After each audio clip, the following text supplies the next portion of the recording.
Hey y'all, hey y'all, hey. Welcome to the Dr. Kiki Ramsey Show. I am so excited to see y'all today because listen, let me just tell you, the pre-show was already fire. So I cannot wait to get into this conversation that we are about to have with my special guest. Today we're going to talk about where legacy begins. Leadership development starts at home. And y'all about to see exactly what I am talking about right after this.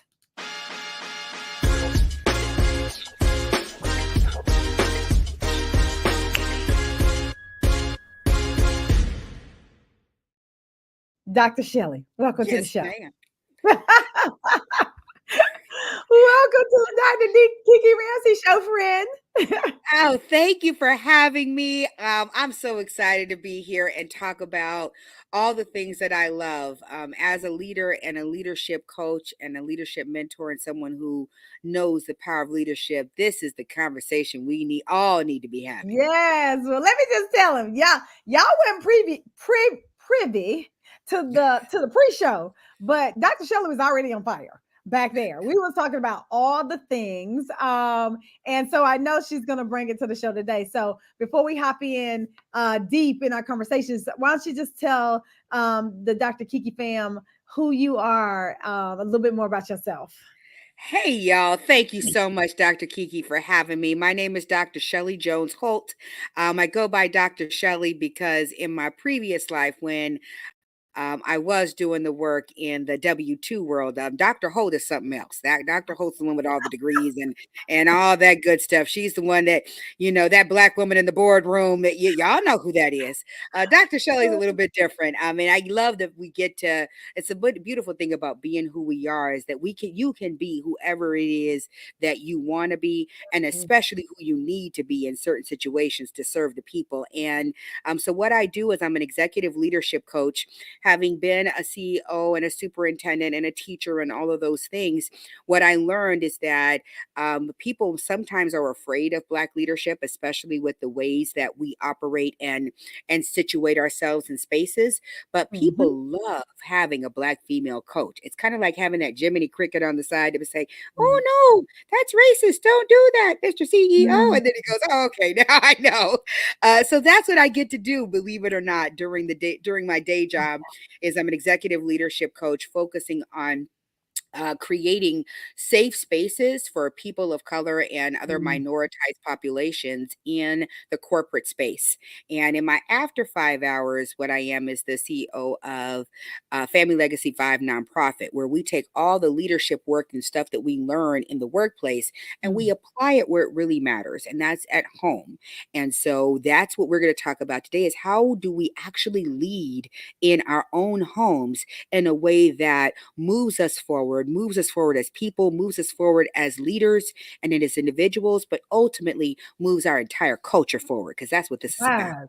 Yes, yes, yes. We're gonna get into it. And you said something that just sparked something in me that I always say. And as a coach as well, as an executive coach who works a lot with Black women in high places in organizations, right? Because we sit at an intersection that is very interesting and different and requires a lot of skills and management. And me and some of my clients, we talk about leading while Black. Yes. It's a thing. Like, but people don't think that that is a thing because we have to operate from a different level in these organizations when you're a Black person who is in a leadership position. And there's so many things that I feel that is wanted and needed from us that may not be wanted and needed even by our colleagues, right? But okay, like when I tell you, Okay. We're We going there. It is beautiful that you listen. brought that up because people that don't necessarily think leading while black is a thing. But if I were to talk to you about maybe someone who is operating in a wheelchair and they're leading while in a wheelchair, would they be able have to navigate the workspaces a little bit differently, literally, physically? We can understand that and go, yeah, well, if they're not able to walk, but we don't think of walking as a privilege. We don't Right. think of that person as not having that privilege, and in some cases, we don't accommodate our environments for these folks until the 1970s when we actually said, hey, people in wheelchairs are people too. It's very similar to leading while black. There are certain ways that we have to navigate the world that are a bit different simply Mm, because of who we are and where we sit. And it doesn't mean that we're any less than, it doesn't mean that we're any less cognitively prepared, but it does mean we have to navigate the spaces a little differently. So yeah. trust and believe leading while black is a definitely a thing. It's definitely a thing. And we are needed, right? Because Yeah. we are the support system for those individuals who need that sounding board, even then, and that the protection, like just somebody to be able to go to. So okay. Let me ask I know. Let me ask you, what is your biggest superpower? Yeah, I'm really huge on strengths as a positive psychologist. I believe that we should talk about our strengths just as much as we talk about the negative. And so I always ask this question to all of my audience and my guests who come onto the show. And so I'm ready for this question because I saw that I was like, oh yeah, I know what my superpower is. But I would have to say that my superpower is ultimately making people feel comfortable, feel safe in uncomfortable Mhm. situations. Hmm. And so I pride myself on distinguishing with folks the difference between comfort and safety. And when we start talking about the challenging issues, when we have conflict at work or at school or at home or wherever, it's usually that where we start to like want to run away from the conversation or stop it. It's because people are misconstruing comfort and safety. See, there's a difference. Mhm. Ooh, Safety means nobody's going to attack you. I create spaces where attacking and doing all that mess, like that's where the black mama comes out in me. You're not going to mistreat people because you're trying to make a point. That's not okay with me. So that's creating safe space. Creating uncomfortable space means that regardless of of what is going on, you can still make your point. And even if it makes people uncomfortable, talking about whiteness makes people uncomfortable. Sometimes even talking about different abilities makes people uncomfortable. Talking about culture makes people uncomfortable. Race, religion, all these things, they make people uncomfortable. But that doesn't mean you are unsafe. And we have to push through the discomfort because the courageous leadership you seek, what you're trying to do, is on the other side of the comfort you covet. And so yes. my superpower is creating that safe space. I sometimes say the craziest things because I'm like, look, somebody got to say it. And I'm gonna be the one to say it and love you through it. And that's an important piece of that is I'm gonna say it, then I'm gonna wrap my arms around you and be like, it's okay that you're thinking that, but it's not okay to stay in that place. We've got to move and Mhm. shift and grow. So creating safe space for discomfort is probably my superpower, and saying the things that nobody else thinks they can say or should be said or can be said. And then I go ahead and say it and put that elephant right in the middle of the room and be like, all right, we're going to grill this bad boy up and eat it. So that's Mm. me. I love everything you just said. And it's so interesting because I do, I'll do work around creating psychological safety. And you're so right. Creating a safe space is still a space where people can show up and you're still going to feel uncomfortable. I find that most people just when we say, this conversation may make you feel uncomfortable, and people are like, yeah, yeah, yeah, that's cool, that's fine. But they don't really understand what that means until Yeah. they get into it. And they're like, wait a minute. So what you're saying about me is, and I'm You like, start. no, no, no, no, no. Right. No, no, no, no. What we're saying is that there are some truths here and there's some awareness.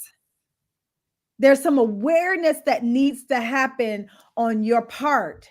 And what we're doing is giving you an opportunity to be in a space where you can become aware and hear the things that you might not want to hear and then be able to work through them. And I think that is where Absolutely. we're at. I couldn't agree more with what you just said. And I think that part of the ways, and I teach people how to create this safe space. Way that I do it is I teach people on the front end what to do with their emotions Mm, when they occur, not if they occur. And so oftentimes when good. we do this work, we know the emotions are coming. We know we're going to somebody's going to hear white privilege, and all the tinglies in their body are going to happen for them in that moment. If you know that as a leader and as a facilitator, then you need to prep people ahead of time. And I'm going to give you a juxtaposition. So just like, talking about white privilege at work is going to set some folks off. Some of our vanilla brethren struggle with that. Some of our chocolate and every shade in between brethren struggle with that. It's the same thing sometimes with at home talking intergenerationally about sexuality. There are Mhm. some folks that you start talking about LGBTQ plus with some of our older generations, and they go, "Oh, don't bring that stuff near me. We don't talk about that," because that's what they were taught Yeah. coming up. And so my point in saying that is, there are going to be some emotions. What I personally like to use, I like to use like Don Miguel's for Ruiz's four agreements as a way to show people what to do with your emotions. Be impeccable with your word, meaning I also want you to talk good to yourself in this, in case there's some things that you realize, ooh, I've done or said that before, and I realize that's not okay. Not taking it personal. This is a conversation that's not about you, but it can start to feel real personal because our beliefs and our ways that we see the world are personal. Not to make assumptions. You got to have the courage to ask a clarifying question or the courage to grill that beef up and eat it, because that beef is yours. So Mm. what you do with it when you're making those assumptions, that assumption is yours. You got to either clarify it or let it go and then just do the best you can. So when I teach that to folks, I'm like, we're going to start off there. And so when you're feeling your emotions, let's talk about what are we doing? Which one are we violating? Are we taking this personal because this wasn't about you? Sounds like we're going there. Are we making assumptions because that's not what this person said, but it seems to be what you inferred? So maybe we need to rephrase that in a question. Am I doing the best I can right now to manage my emotions? Because I need to be able to do that to hear people. So I think one of the things that we just don't do enough of, especially as leaders in the home and workspace, is teach people what to do with their emotions Yeah. before they get in that situation. And then it makes the conversations a lot easier because we know how to guide them when they don't. It's not a if, it's a when. It is a win. And I love that because I think that emotional regulation is one of the greatest skills that any of us Big could time. ever have. Right?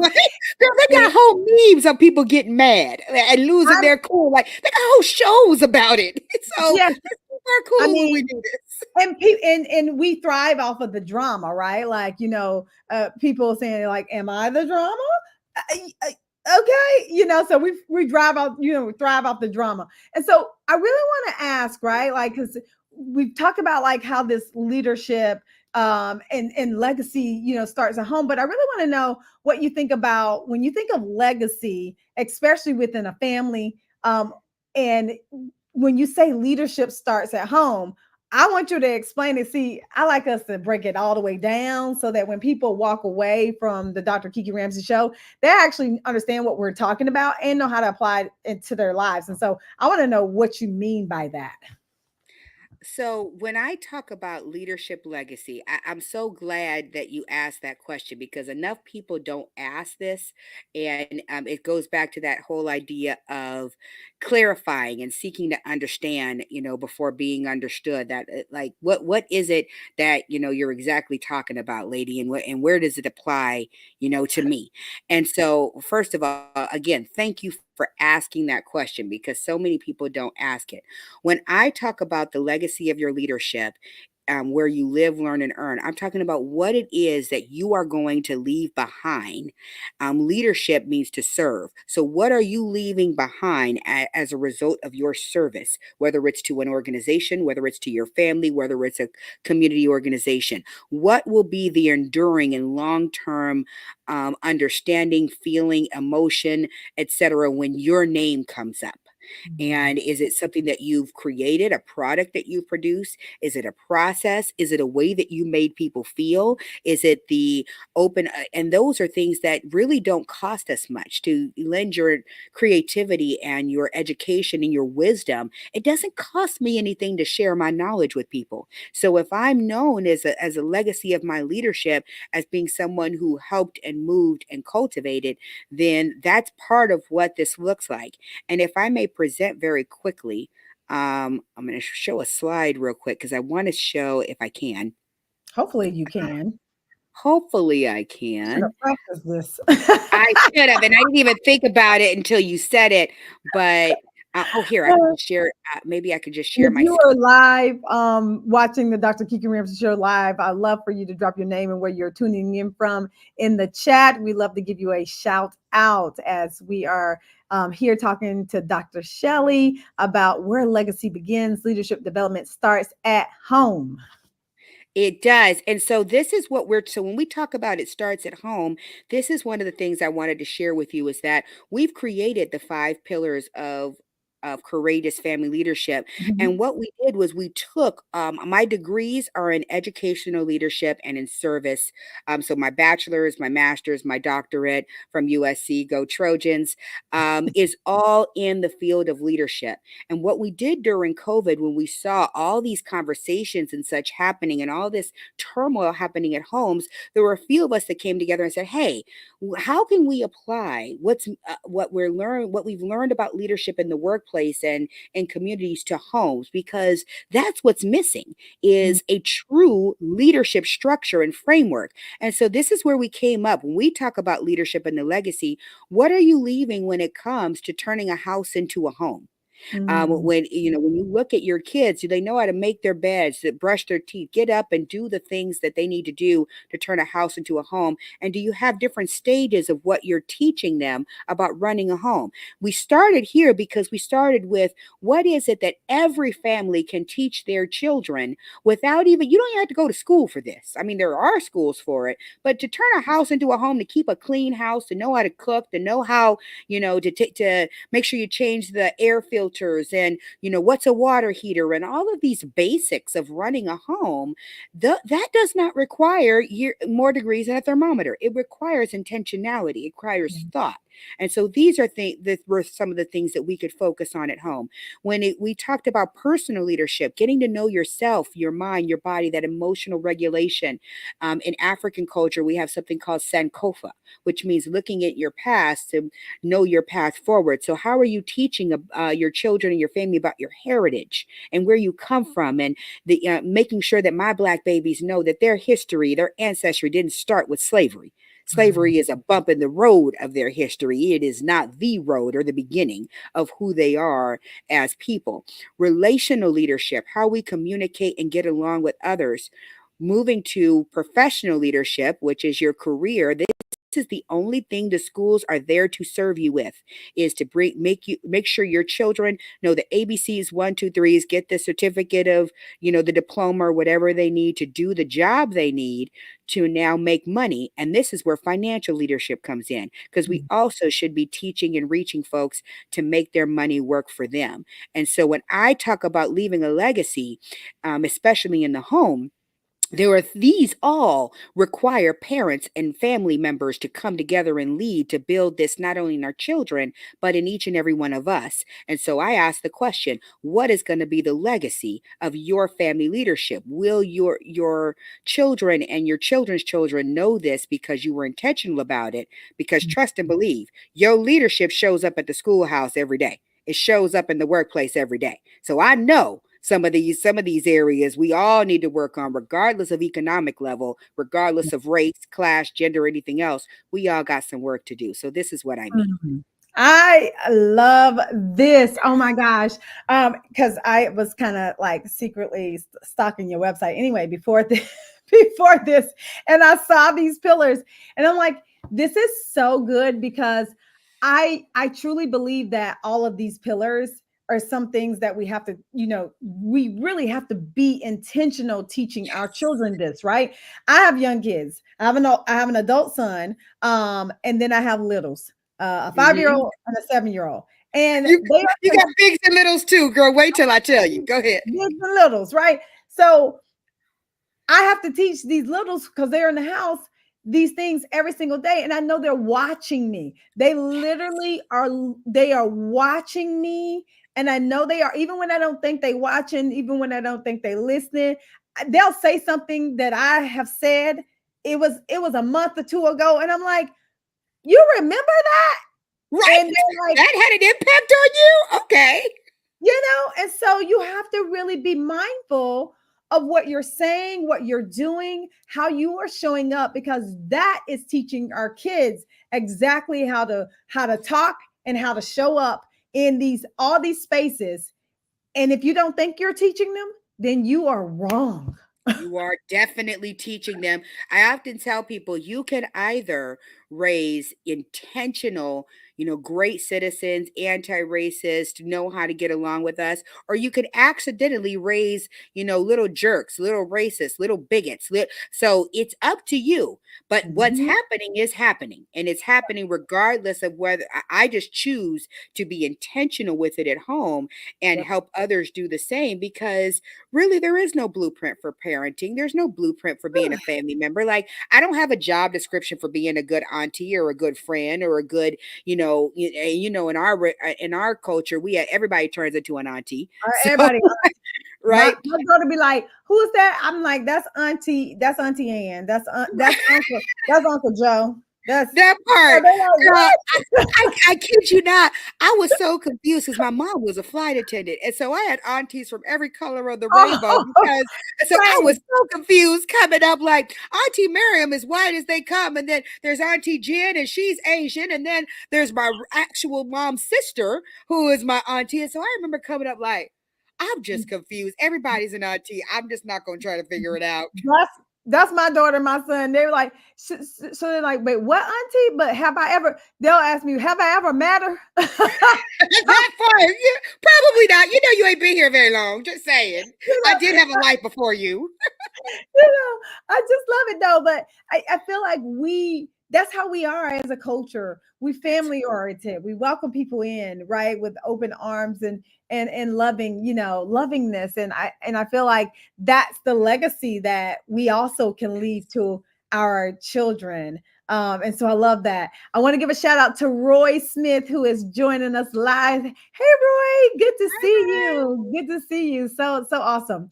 Okay, so we understand that these five pillars need to be incorporated into like our family and everything like that. But the question is like, how do you actually, what are some strategies that you would tell someone on how to incorporate the five pillars, or how to really make sure that we are being intentional about raising the type of children that we ultimately want to raise? And let me, before you answer that question, I have one thing I wanted to preface that with, right? Because me and a couple friends were talking even the other day about, like, because we have bigs, right? Like you have bigs and littles too, right? Littles.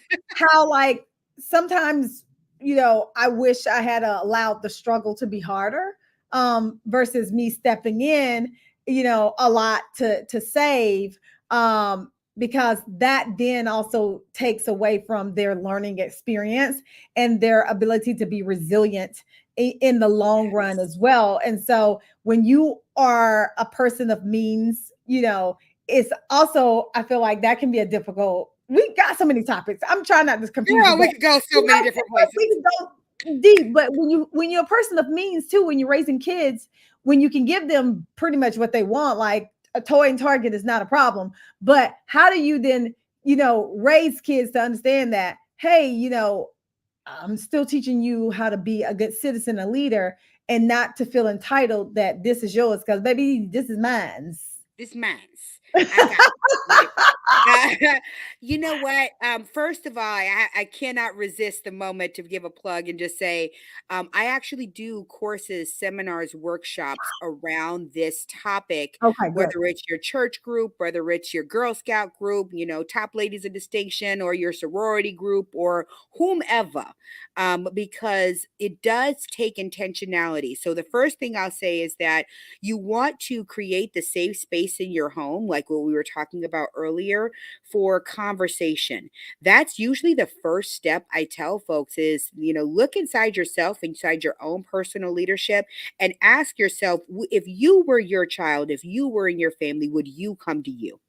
Would Mm, you be comfortable around you? And if not, what are the things I need to shift in me? And I had to ask myself that question, even as a mom, because I can be very intense. I mean, I'm jovial and I'm fun, but I'm also very serious about raising my kids, the work that we do, being productive citizens. And that can scare people. Even my own kids at times are like, oh, I don't want to upset, X, Y, and Z. And so I had to make sure that I checked myself first and made sure I was creating safe space for brave action in my home. And so, yeah, how are we talking to one another? How are we engaging? If I'm always, fussing and hollering and everything is wrong, then I'm not going to come to you when I have a problem, because I don't want to be fussed at and yelled at and told I am wrong. yeah. I might want, I mean, if are you someone who is a teacher? Are you someone who does lend a listening ear? And if you want to know, ask. I actually asked my children, asked, um, not to have my African American vernacular English come out. I asked my children, very clear, like, hey, what is something mommy can do? And they told me, they were like, Mom, you're real intense. And that's how I knew it. I was like, okay, I don't want my babies to feel that way. And so these are some very intentional things. So that's the first thing, is create that safe space in your home for your kids to talk to you, even about the little silly stuff. When they're young, I had to learn I'm still learning a whole lot about what Roblox are and some of these YouTube people, because I'm like, why would you watch people play video games? I don't understand that. But then again, I watched people in music videos and we'll Mhm. learn the dances. So I mean, I'm trying to equate it. But creating that safe space is the first thing. The second thing is to create an environment where you're learning and growing together. And so, this is one of the things that happened during COVID, is that um, but my kids and family, we all started learning together. And what we started to learn was the financial piece. We finally had time to watch Dr. Boyce Watkins' Black Business School. We had time to engage in some stock market courses. And that led to us being able to invest and engage and learn as a family by actually doing the investing. So we actually got the kids each a green light card, which I don't want to, do too many promos, but green light, y'all need to be calling me for a sponsorship, because trust and believe, right? Uh, we Give use green light. run her coins, Right, please. run me my money. But green light, I gotta tell y'all, green light, they give their kids a little ATM card, I guess you could call it, where they can use, but it's also the way we monitor chores. Their chores are all in that list. They check off their chores and they get paid Mm, for them. They can also invest, meaning they have a certain savings account. They can invest in the stock market. So that's where I'm getting at, is they each mm, were investing and we were having conversations. So that's how we created a spirit of learning together, was around finance. What can you create a spirit of learning together in your home, whether it's a sport, a board game? It doesn't have to be anything as big as, tackling the entire financial leadership pillar.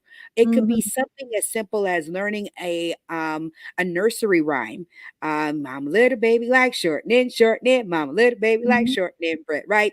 Teaching them some of those things that come from our culture. Hand slap activity, where we would do the Yep. whatever it is, where you can be a learner with your kids and your family, will help put you in a place where now you can learn and teach other things. And that brings me to my third point, which is to be very intentional and open and honest about the goals that you're setting for yourself, and set goals Mhm, with your children in each of the five areas. To do mhm. this, what we recommend is that every family needs to have four types of different retreats or vacations a year. You need to have your first, is a family leadership retreat, meaning my husband and I actually go away for a weekend or a week, and we sometimes combine it with our vacation. I'll tell you about that in a moment. But Okay. we actually plan for our family annually, and we look at how we've done in each of the pillars Mhm. individually, collectively as a couple, and within our families. And it takes us at least a weekend to work through that together and get some space and time to actually think and plan. And I Mhm. want you to think about this in the same way that maybe an executive team at a job would come together for their annual planning retreat. Your Mhm. bosses actually come together to plan. The Yeah. bosses of the household also need to come together and plan. And then we also, in that time, look at each child individually and look at what we've done with them, what we are doing, what we want to do, etc. So that's that family leadership retreat. Then you go on a family leadership vacation. That's time for my husband and I, if that's the family leadership pair, to just enjoy one another and have fun. When I was Mm. a single parent before I met my husband, it would have been me and my dad. My dad and my mom were um, uh, very near and dear and necessary when I was a single parent. So Huh? we would have been on that retreat and that family leadership and family vacation retreat because we were leading, my family together. Then the third one is a family leadership retreat, meaning that the whole family goes together. And this is where each of you are now, remember those plans you were talking about with the kids? We're going to involve them in that process of planning Mhm. every year for what you're going to do, what you did the last year, what you want to accomplish this year, and what do you need from us or others to support within each of those 5 areas. So we're very intentional, even to the 8-year old. The 2-year old's a little bit different, but even to our 8-year old, remember, we have 8 kids from 30 all the way to 2. Every one of them we're going to talk to and communicate differently. Yes, I got one trying to walk and one walking down the aisle. I mean, it is what it is. Okay. And so Okay. different conversations. One I'm talking to about mortgages when it comes to money. This one I'm talking to about what's the difference between a savings and a checking account and an investment account, right? Mm. So we're going to have different conversations based on the ages and stages of your kids. That's the third one. And then the fourth one is a family vacation where you just go have fun. So Yeah. 4 times a year that the family comes together in leadership or together to focus on those goals is my third recommendation for how you really make Mhm. leadership a focus. Mm, mm, mm. Just a little something, something. Just a little something, something for you. You just done said a whole bunch because, you know, first of all, I'm over here. Why I'm over here taking notes, Dr. Shelley. I'm sitting here taking notes, friend. Like, no, it's really good because I really think that if we were this intentional Yeah. about, because we're not, but if we were this intentional about our family, about just each other, loving on each other, making sure that each other grows in a way that is beneficial to their well-being. I mean, that's amazing. Let me tell you real quick. So my company, the Positive Psychology Coaching and Diversity Institute, aka PCAT, because Lord knows I could have just chose a shorter name, but okay. That part. I know. Leadership Legacy Consulting. It's just so long, but it is. You know. And so me and my team, we just had our first in-person retreat in Tampa, Florida a week ago. Oh my God. It was so amazing. When I tell you we put in some work and we had so much fun at the same time, we got it done. So my husband has a whole bunch of like projects in his own company and just all these things that he does as well, right? In addition to supporting the work that we do. And so he didn't go on this retreat though, but when I was on the retreat, he called me. He's like, "Hey, what are you doing the weekend of, such and such and such?" And I was like, I'm looking at my Smart. calendar. I'm like, "No, nothing. Like, what's up?" He was like, "Yeah, I'm going on my own retreat." Like, you got to retreat, so I'm going to go retreat. And so now we got to get y'all to retreat together, right? Exactly. Oh, it's coming. That's It's where we coming. need the leadership of the family and the leadership of the businesses. Y'all need a week. Y'all in need a week November, together to in figure that out. November, we got a good about 5 days that we are retreating together. And so And we've it been becomes a doing write-off then. I mean, that's where we're not smart about business, y'all. the, If you like, honey, we did our leadership retreat in Jamaica. Like, let me just be very clear. Dr. Shelley, why we We're going not going to to Jamaica? retreat here Dr. Shelley, why we going to Jamaica? because I need to get away from all of the things that are here in the States to be able to focus my mind. Exactly. And so Exactly. you can, like, that's what I'm saying, business folks, Exactly. my family and my peoples, when if we turn those vacations, don't just go to Jamaica on nothing. Go No, there, make sure you have, some agendas and what you're doing together to build your family leadership. And now that becomes an educational so retreat. And you can take some of my materials with you. I got them for you. Give me a call. And then I you can will. actually formulate your own leadership retreat. You spend a few hours a day working, and then you need to do the rest for play, y'all. That's necessary. That's called balance. It is called balance. And What this, it I is. mean, Let's listen, not make I'm this definitely complicated. going to get some of your materials for this next one. Yes, Because but what you're saying is what we do, but we hadn't put it all together. But it's literally what we do because we want to be intentional about how we move forward in, especially in the society that we live in right now. Because as black and brown people, and us having black children, we have to move a little bit different. And so because of that say it we again. have, Like, I don't want y'all to miss that. Dr. Kiki just said, if you have black kids, and remember the one drop rule does apply for all y'all they do. folks out there. You have black children, you've got to move different. We You do. cannot risk not telling your kids some of this stuff and having them figure it out later on.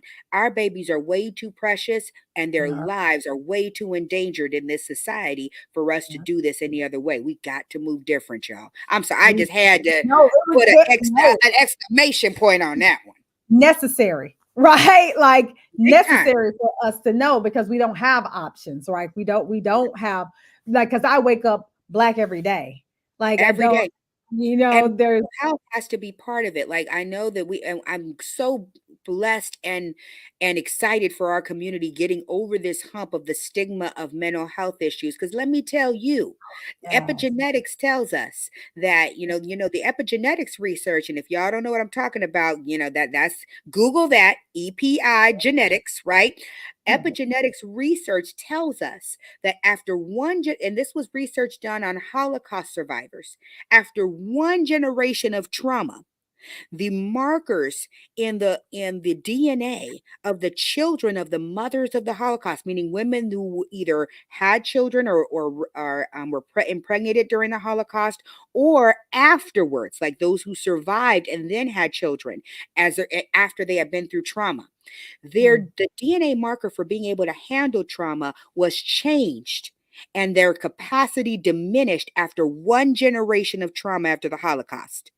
My Black brothers and sisters, what do you think happens to us genetically in our ability to handle stress and trauma after 400 years, dozens of generations of trauma in our society? We need that mental health support to be part of our Mhm. family unit and how we talk about things.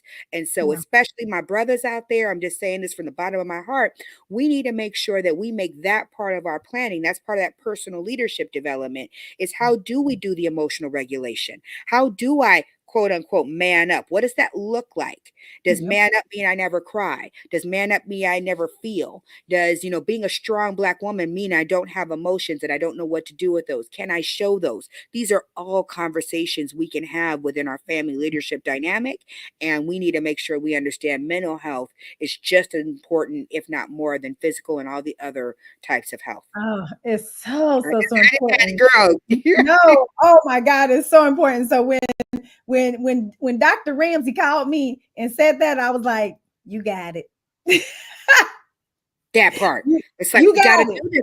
You And got it. thank you, my king, for being that. That's what a steward of his household does. Mhm, He says, mhm. like, look here, lady, calm it down. We're gonna need to go and do X, Y, and Z. I need to go get myself right. I need Yep. my to work on me. You worked on you with your team, and then we're gonna work on us together. Kudos to Dr. Ramsey on that one. Yep. And this is something that all of our families should be thinking about and doing, is Good. how are we looking out for and taking care of each other and taking time away to plan, to Absolutely. regroup, to Absolutely. think about what's because another thing I notice a lot, especially Mhm. in this work, because it's work that is very urgent to our hearts, and we Mhm. know it has to do with people and people are being harmed.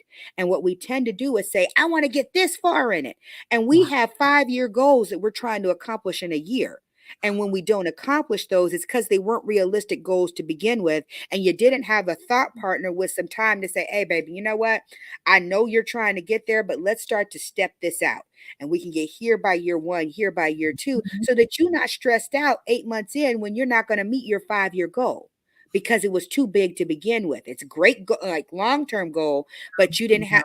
That's what your helpmate and your partner and the people who absolutely. love you are there to help you do. If we They don't are. set up aside time to do that, it never gets done, and we just keep running, running, running until you fall We out don't somewhere. know. Yeah, and I've seen so many people with these, major health scares because they just don't know how to stop and slow down. Slow down. We can Right. do this, but it's not gonna happen overnight, It's right? But not. it's not. But we look at people, here's what we do. We'll look at people and be like, "Oh my God, they just blew up overnight." Baby, listen. That overnight success took 10 years, baby. You That part. wasn't it. Let's be very clear. I'm 5 years into this, just this part being a full-time entrepreneur. Yeah. This started over 20 years ago. This I like the letting the idea marinate, getting all the skills that I needed to, when I was in the W2 world. And now, it's like, oh yeah, she has a podcast. Oh, she has, honey, this is all 5 years in the making, just this part, 30 years in the making, the grand scheme of things. So that you cannot judge your You can't. chapter 2 by somebody else's chapter 22. That's You a can't. big issue that we You can't. have in our. Yeah. Roy says, Kiki, you come a long way. Yes, it's been over 10, 15 years. My company is 15 years old this year. And Yes, just like your first retreat, like, we gotta point that out, like, folks gotta be yes. realistic. Correct. In person, my first retreat in person. So I think 15 years in. I think that people, we just have to understand that we making progress. And it's okay to take a step by step at a time. And it's okay that you have to understand that you are still being watched because where you are is where somebody else still wants to be, even though you want to be somewhere else. Yes.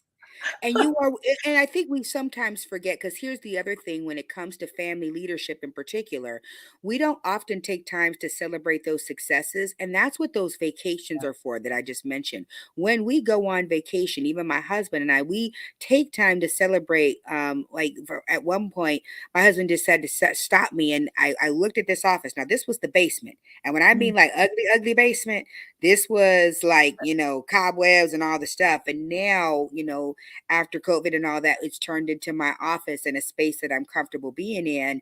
But even this, I had to step back and go, remember when this was just the ugly basement?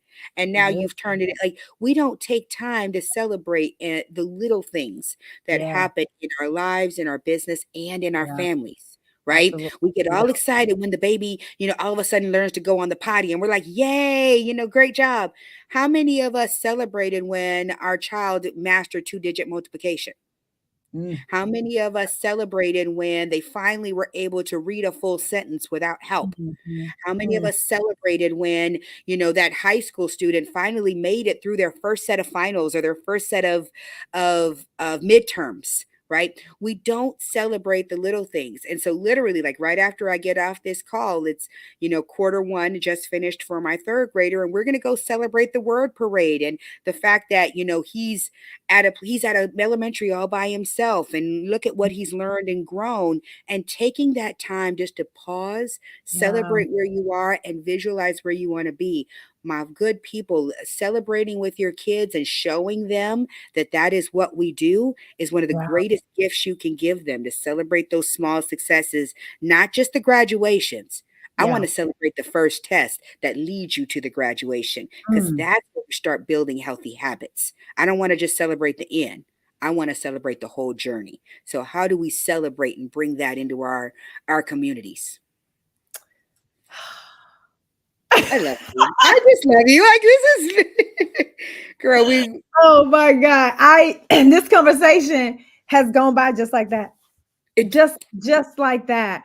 But and that was such even a beautiful word to end on. But I want you to tell the audience, just how to get in touch with you, what you got going on, because I'm telling you, y'all need to get some Dr. Shelley in your life, because right here, she got me taking notes, y'all, on my pad, on my show, taking notes, right? Okay.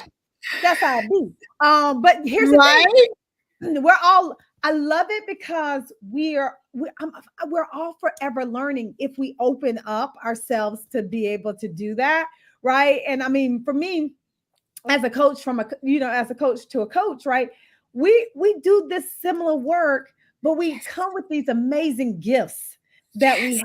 have. And a lot of people say, well, like, how do you have other coaches on your show, you are a coach, and There like, are enough people there that well that comes from you know what that comes from, and I got to leave on this note because I need y'all to understand the power and the toxicity of that zero sum mentality.